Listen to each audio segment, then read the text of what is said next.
Testing, testing, testing, testing, testing from here. But testing from here seems, let's see if it is missing anything.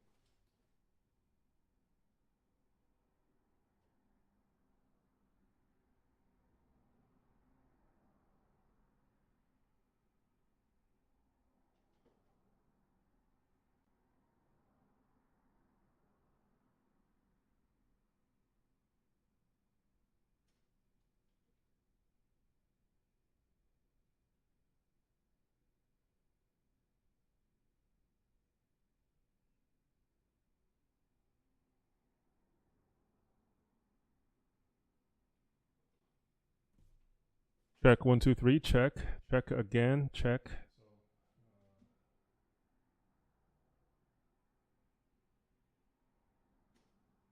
Okay, so this is picking up. Is this picking up? No, too far, too far, too far, too far. So I cannot. I shouldn't talk far away. I should talk close like this. Okay, so if I'm talk underneath it, you can still hear me, but I'm probably coming in and out. Okay, 1, 2, 3. Check. 1, 2, 3. Okay, I think I see stuff. But if I'm talking right here, this is bad. Like if I'm talking right here, if I'm talking right here, if I'm just moving a little closer to the mic, away from the mic, then this is all trash. So does it mean that since I tend to lean that way, I should probably turn myself this way? Okay, is this picking up? No. Is this picking up? So I think I have to talk into the mic every single time. Okay, all right. It is what it is. Okay, then talking to the mic every time then. Talking to the mic. All right.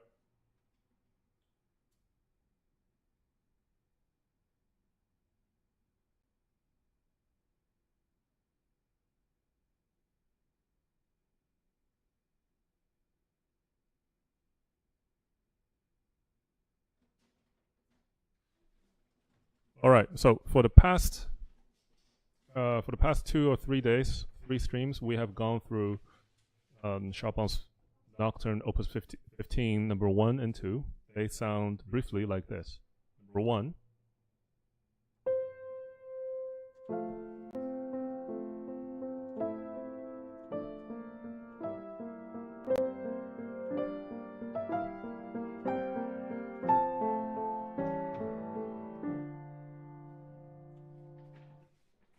Number 2.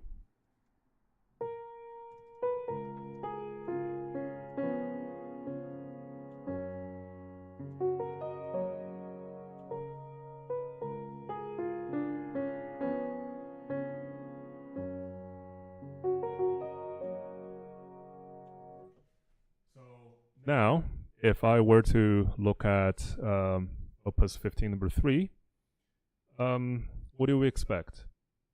Opus 15, number 1 and 2, they're what we call ternary form nocturnes. Ternary form in a sense that it is A, B, and repeated A to end the piece.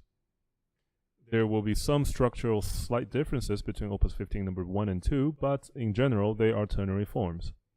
They are exciting nocturnes, more so than the fragile vase, such as Opus 9, number 2. Purely due to the ternary form, and usually the sections A and B are vastly different in characteristic, in tone quality requirement, in rhythmic propulsion, and many other less important but also noticeable features of music. So what this is doing now is it sort of giving us anticipation that Opus 15 number 3, published in the same set, will give us the same story. So I'm now going to turn to the score, and let's just look at the first page. It's like looking at the cover of a book.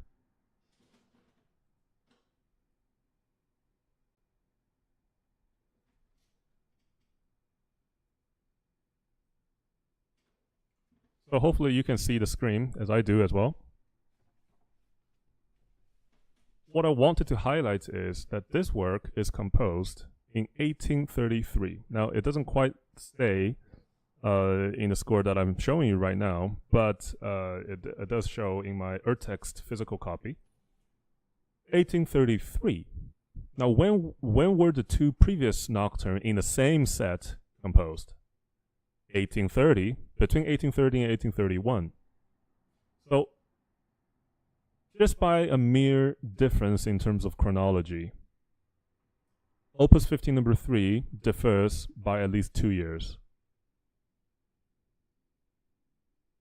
What can happen to some person in 2 years? What can change? Now, they aged 2 years. And what?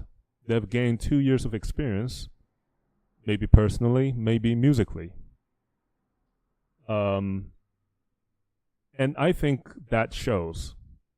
I think that experience shows, even for the same opus number, this Opus 15 number 3, its composition year, it shows that there is improvement in terms of musical maturity and maybe some adventurousness of Chopin's composition. In fact, this nocturne is so unique that I think it almost stand on its own category. Earlier, I was saying that there are ternary nocturnes, there are fragile vase nocturnes. The two that we spoke in very much a lot of detail, Opus 15 number 1 and 2, are ternary nocturnes. This Opus 15 number 3, when I learned it recently, I had no clue what the hell this Opus 15 number 3 is doing. But I shouldn't tell you what it is before everything starts. I shouldn't tell you. You shouldn't be expecting anything. You shouldn't be anticipating that this work is going to be the same as before or it's going to be something different. Only after you hear it, you will find out that no material is repeated throughout the work. Now, you're going to hear repetitions, of course, but out of the bulk, bigger sections, nothing actually is repeated. I will bring the historical background of this work into context after I finish playing it. So let's give it a go. I will see how well I can read it this time. I didn't practice, but let's see how it feels.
Okay, so hopefully the audio was captured. This is Opus 15 number 3, a Nocturne by Chopin, written in 1833.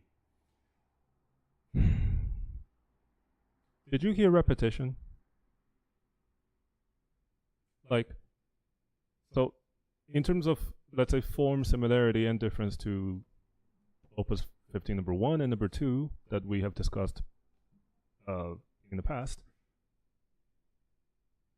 it's a question of saying, it's a question of basically asking, did the opening material come back later on? So I'm going to play the opening again.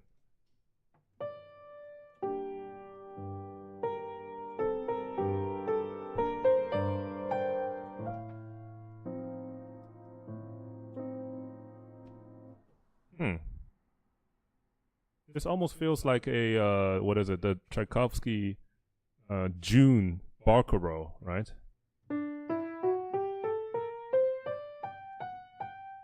Actually in the same key, right? But Chopin just kept it very simple as a...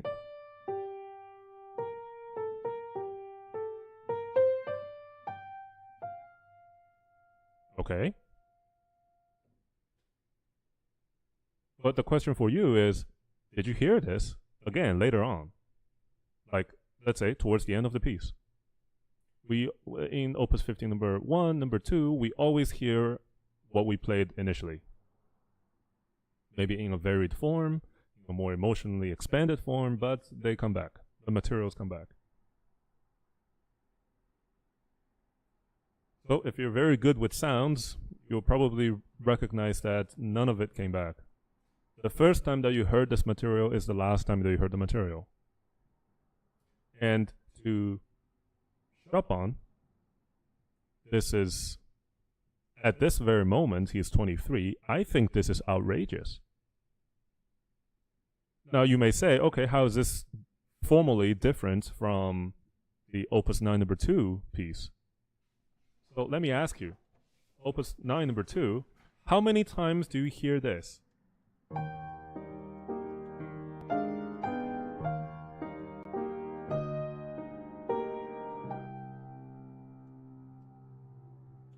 Okay, I'm going to tell you again, like 4 bars later, you hear it again. And then you hear this.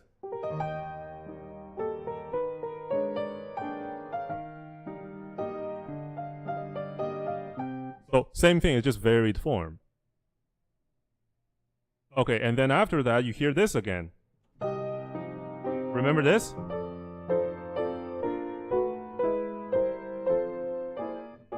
What comes after this? What comes after this?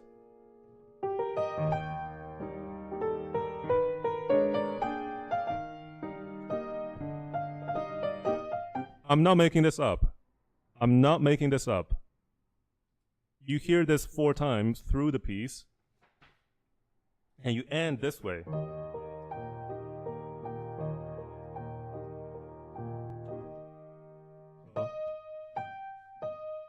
All the important nodal tones, basically that's a triad that pretty much define the piece. Pretty much define this entire piece. It's a triad. Now, I'm not trying to downplay Opus 9 number 2. I mean, there's a reason why it is famous. It is sort of easy to listen to. But there's far more outputs from Chopin that is actually interesting, that is unique in their own ways. Opus 15 number 3. Let's get back to this. Opening theme.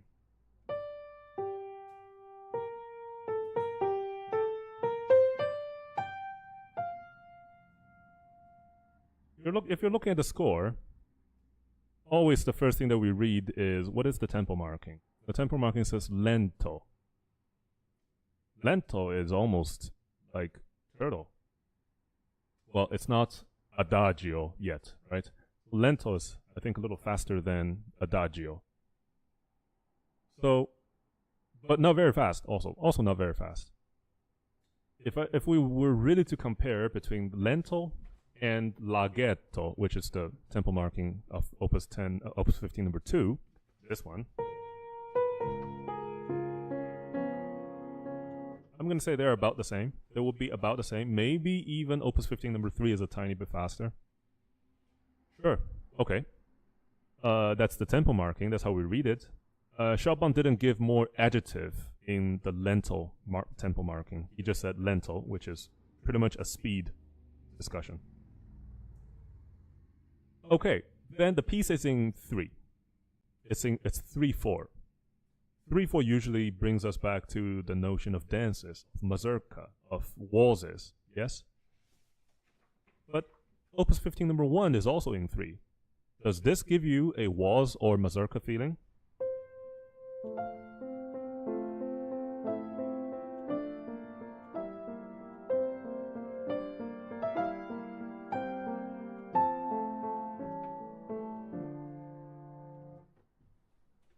Well, I think the only commonality between a waltz and this nocturne is that they require people on their feet, and they're either walking or dancing. So people on their feet is the only common ground between the two. But other than that, I cannot imagine that Opus 15 number 1 has a dance-like quality, even though it's in 3/4. But okay, I'm not trying to draw exact parallel. I think there's a one-to-one correspondence between a 3/4 piece and then a dance, somehow some sort of a dance. But the reason that I refer to this is that we need to have some kind of sensitivity so that every time we see 3/4, we may ask, is this thing actually composed based on a dance? And this brings us to the question here, specifically for 15 number 3. If you look at the first note, now, classically, a 3/4 piece, so in a piece with only 3 beats in a bar, in a measure, the first beat is its round beat. So 1, 2, 3, 2, 2, 3, 3, 2, 3, something like this. But if you look at the first note, it's actually on the 3rd beat of a bar that was cut off. And there was an accent. There's an accent. You need to strike it, yes? Now, not too loudly, but it needs to stand out. It does stand out by itself. It's only a single note. Now, if you don't believe me that that was kind of a fluke, let's say, you go to the end of the first line, which I'm going to point out right now.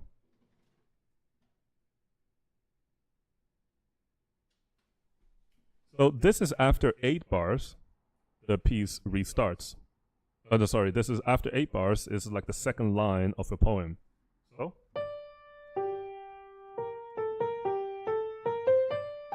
1, 2, 3, 1, 2, 3, 1, 2. Wait, accent again?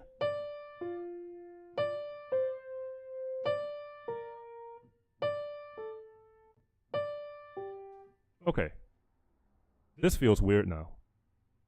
Accent, not on the downbeat, which is on the first beat, but it's on the offbeat. In fact, it could be even on the least, naturally the least amount of accent that should be put. And bam, this is happening. Now, this really goes back to the style of Chopin. There's actually there's going to be now a reference to something called the Mazurka dances. If you happen to listen to some Chopin Mazurka, you will notice that the 3rd beat often is where the accents are. So even sometimes when it's not marked that you have to play a Mazurka, you don't have to play an accent, people often put the accent on there. So I think it's probably time to show a few examples of mazurkas that demonstrate this similarity.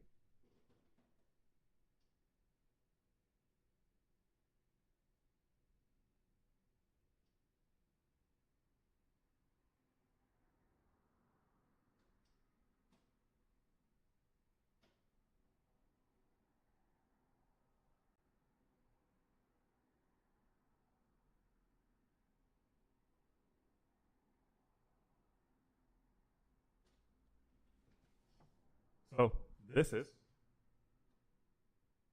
1 particular mazurka that I picked, this is Opus 50, number 2, something that I'm also learning as well.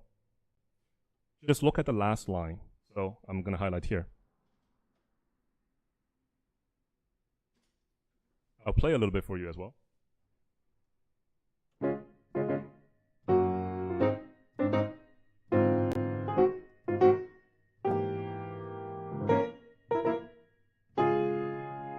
Let's try again.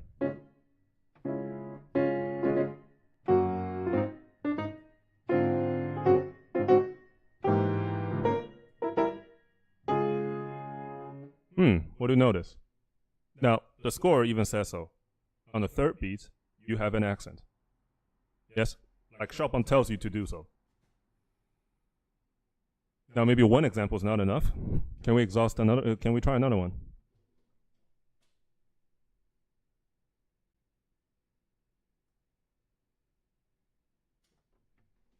So, here is a moment in the third, Opus 50, number 3. I want to highlight this part.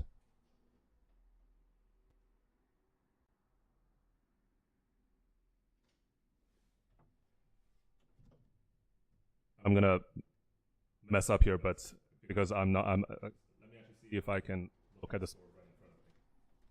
I probably should. Okay, so something like this. Where is the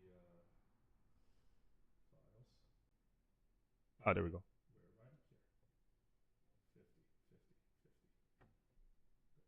Fantastic. Just trying to prove a point.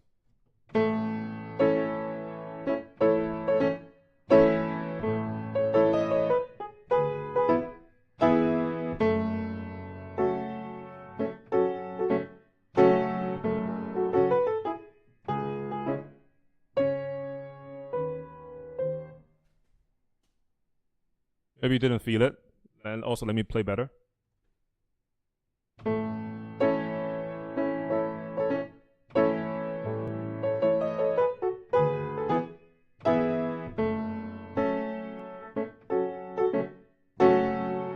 That's the one that I'm focusing on. Because you do have an accent earlier on the second beat, but this is the pickup beat that I'm focusing on here.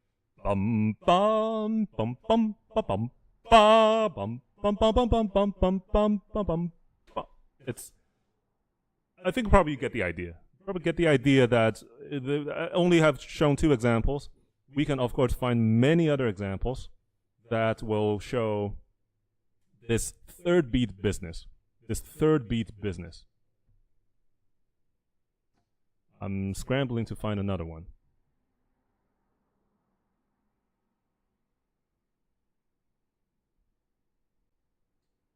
And also find the one that I can play. Okay, so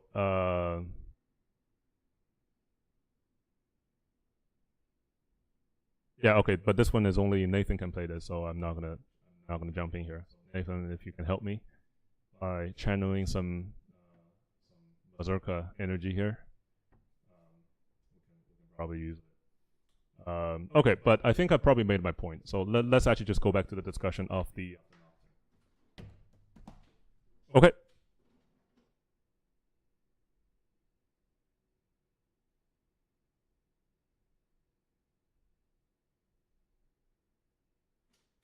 Okay, so we're back at this. So I have a feeling that this is a mazurka, but not fully a mazurka, because mazurka is actually a bit more complicated than this. This is just a nocturne. What does the left hand give you the feeling of?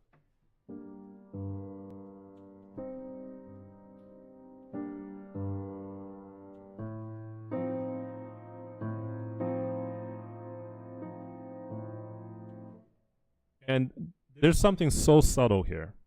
Because Chopin could have just gone the same configuration. If you look at the left hand, you could just go high, low, high, low, high, low. You could just go high, low all the way, and probably it won't sound too bad.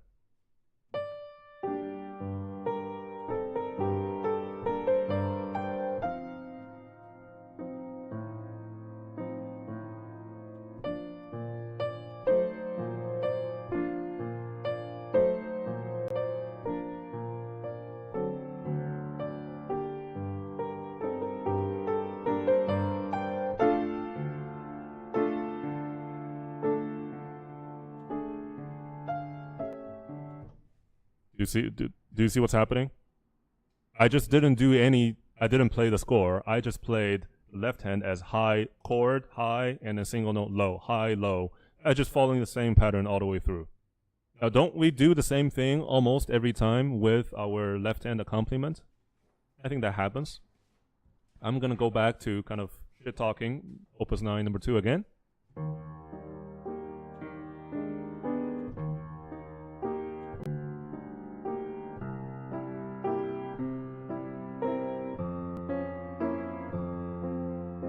What do you find here? Always 1, 2, 3, 2, 2, 3, 3, 2, 3. Always the same, right? Always the same.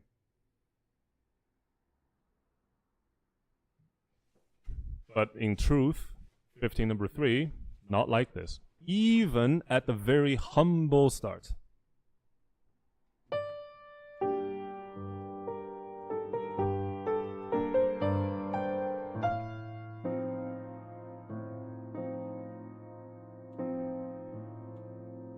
Now, what's the difference? What's the difference? We need to read the score. Okay, you guys just make a guess in your heart. What is the highest point of the first line that I just played? Emotionally. I'm going to play it again, and I will try not to work it.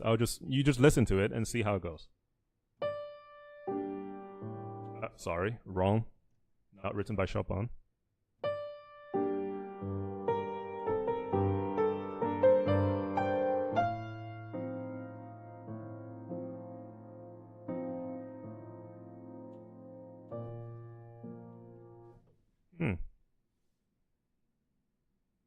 The score told us that you do a crescendo from the second bar and all the way up to my highlighted note here.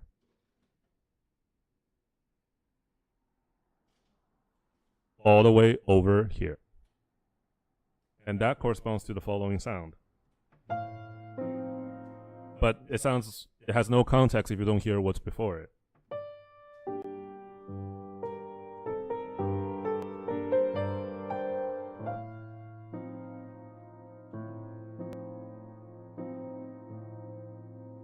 So instead of going from high, low, think of the high, low as if you're just dragging. You're not very energetic. So it's just passive walking. Suppose you're walking, it's passive. It's already passive. Think of it, maybe you're walking in very, let's say, in a swamp. And you're tired also. And guess what? Whatever I just said, Chopin already told us to do that. Look at the first note in here. Look at the first indication at the first bar.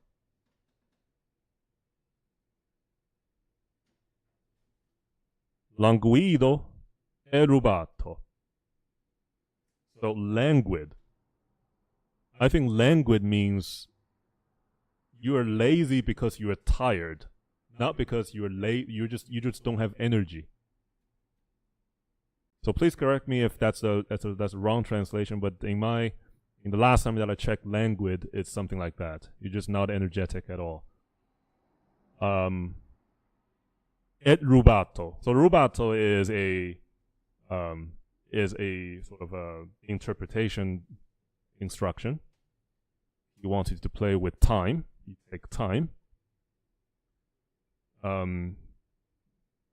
But okay, sure. But the languido is a very clear indication of sort of the being heavy-footed in this problem. In how you start, and this captures it.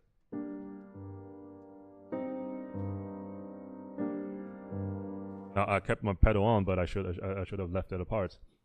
Now, okay. So the left hand is sort of coherent in terms of spirit or lack of spirit to Chopin's instruction. The right hand is a singable tune again, because even though you have a span of notes, well, it is still neighboring tones, but then you're just growing or you're just decreasing. Okay. But why does, again, that change in configuration in the left hand give you any impact whatsoever? Like, how just did it, like, okay, if it didn't leave any impact on you, that's either because I didn't play very well, or maybe that's because that we didn't, or maybe you didn't pay full attention to this.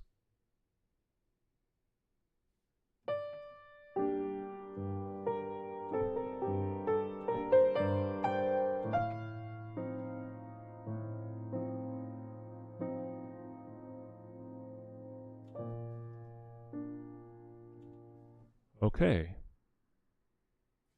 This, first of all, is a lift. So the left hand, it breaks the pattern. It goes from down, up, down, up, up, down.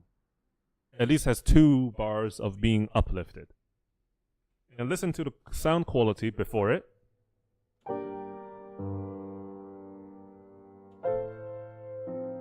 So it's basically doing this. It's actually sharp and dark, but here is warm and bright. Yes?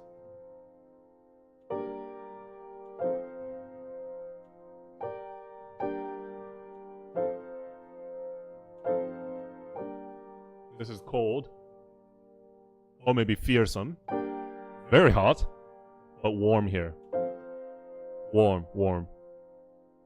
Okay, so that's one take. So the impact came from a temperature change, right? Came from a temperature change. Okay, that's one thing. But the temperature change, if it is very sudden, you say, okay, but how was something sudden? Like, how do you define as something as sudden?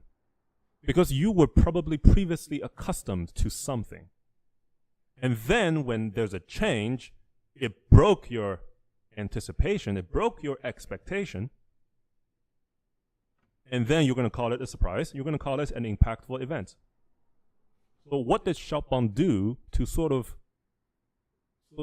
put you at ease, but in a common state, Like, how did Chopin play with you? And this actually rests in the first 3 bars. What's my lowest note? Somewhere there. Where's my lowest note? Actually, the same note as before. Again, same note at the lowest. But then when he wants to change, he has.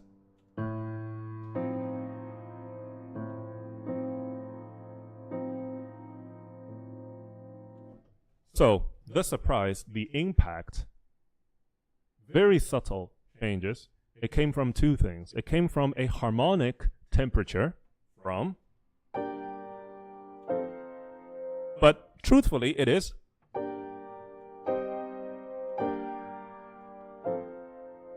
you have 3 sharp, very hot or very cold, depending on how you feel about sadness, but it is temperature change all of a sudden too, to something just warm, not hot or not extremely cold. This is one facet of the impact. The second facet of the impact is, first of all, the change in the left hand configuration. Instead of being languid and draggy,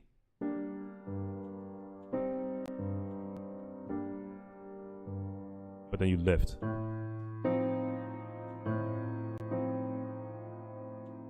When a bass note is played first, you feel grounded. But when the bass note is played later, you felt there was a drop. And not important. Not important. So, in fact, I'm going to call it even a 3-faceted impact here that is very subtle. Harmonic temperature, rhythmic change, and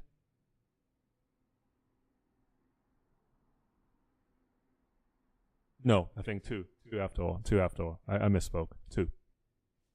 But that's enough. That's enough. The reason why I focus on this so much is that this will help us read the rest of the rest of the piece. Why don't we move on?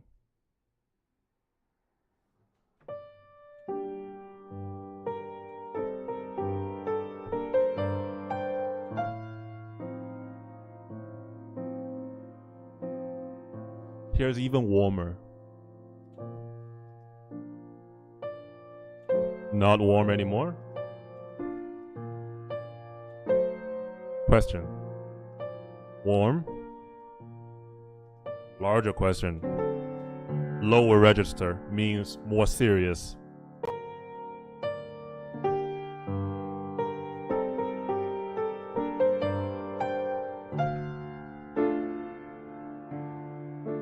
This is a massive contrast. What was it before? It was warm. But here, you go through the same sequence, bam, it still hit you in the head, saying further that we no longer have warmth. It is further higher temperature.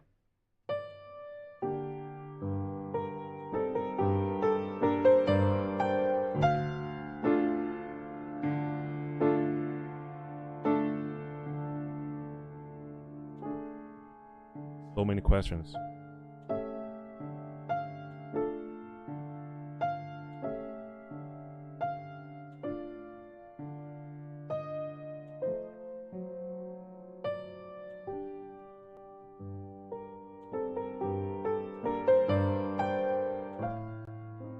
Repeat.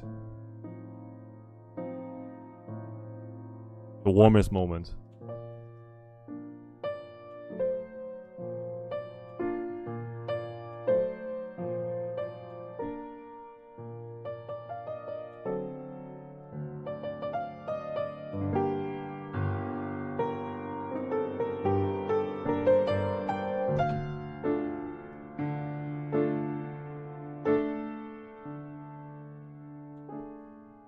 So many questions.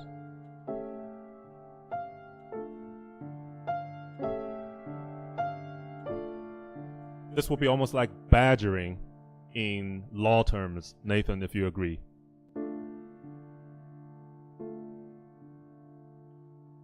So if Chopin returns to whatever he did before, it's going to be boring now. This is like the second time. This is a then large change in terms of quality.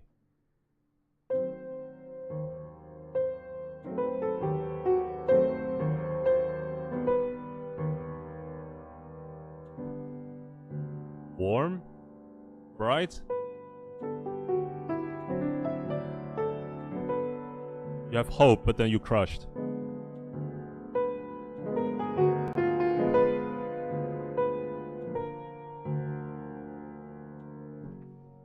Warm again.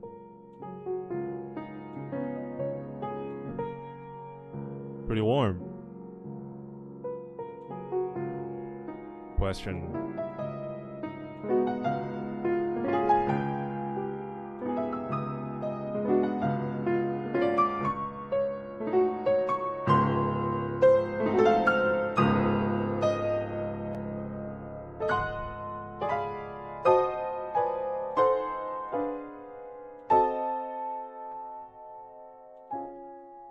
Keep the momentum.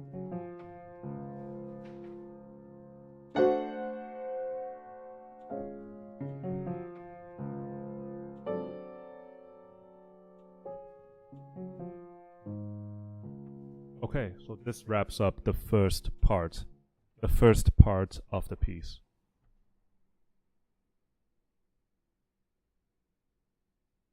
What a hodgepodge of harmonic language. I think the first time that I heard this piece, it was of course Rubinstein with his famous Nocturne album. It's a piece that I almost always skip, either space out or skip, because I wasn't aware of all the tensions here. I wasn't aware of all the minute changes in temperature. So I'm gonna now look at the second. Oh, sorry, I didn't turn the page. Sorry.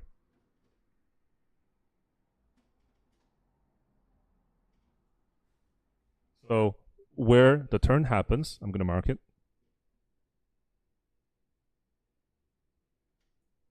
So this is where the turn starts to happen. All the previous materials are something that you have heard before. Now, if I want to find the common ideas here, I want to see what was different before and now what's done and what's done now. So remember, the left-hand configuration, you had only two variations. One is the top down and heavy top, light bottom, heavy top, light bottom. But then you have light bottom, heavy top, light bottom, heavy top, heavy top, light bottom. Okay, so that's what it is. You have a pattern, or you can just break it down as high low and then low high. So just two options. Let's look at this page, the very page that you're seeing right now. Don't look at the right hand.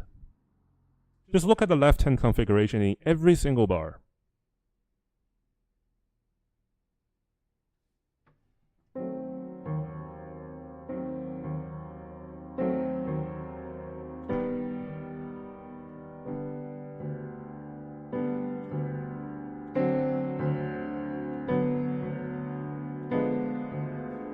I don't think I have to say more. It's always consistently top down and heavy top, meaty chord on the top, and then a single note in the bottom, sometimes stressed with a sforzati. I can point out here, for example. So sometimes the second note is actually, it needs to be, also have to have matching power almost as the first one. That shows some gravity. So even without playing the right hand, just by looking at the left hand alone, borrowing from the previous understanding of what a top-down configuration gives you, which is trying to depict the languidness, right? Trying to depict that you're heavy, you're heavy-footed, you're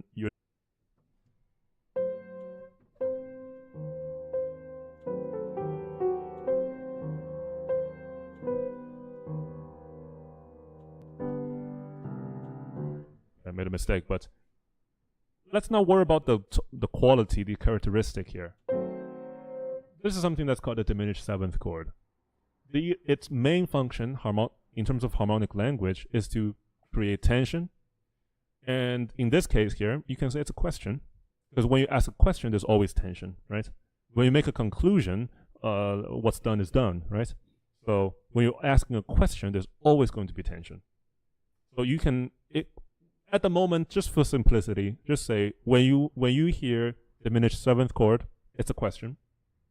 It's uneasy, it's a question.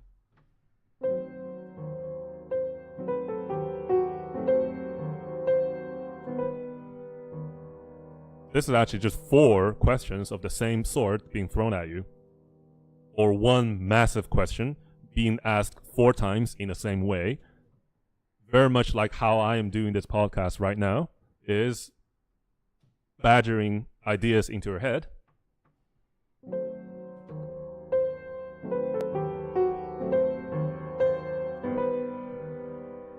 Resolution.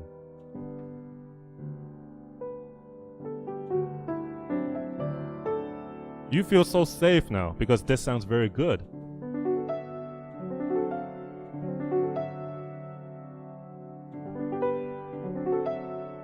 Yeah, these are very safe feeling chords. This feels like Tchaikovsky in his greatest moments. Right?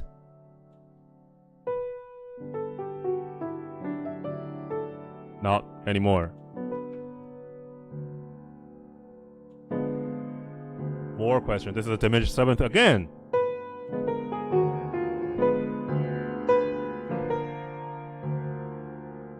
Sharp. And then it writes sostenuto, sustained. Very warm chord here.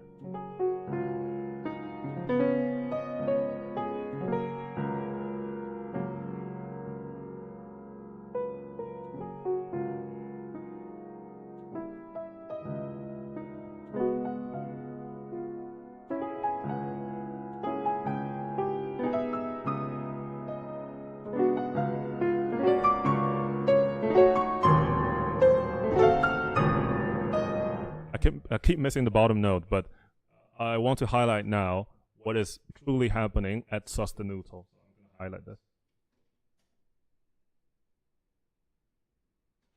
So sostenuto is what I meant here, and this is when things get really serious. Because when Chopin writes sostenuto, it means every note needs to be sustained, which means not accented, but played as you mean it. It needs to strike you. Almost every note needs to strike you. But what I meant by sustained also is, if you don't read music, that's fine. But you can read where things are high and low. Look at the bottom note. So look at the left hand, which is the second staff.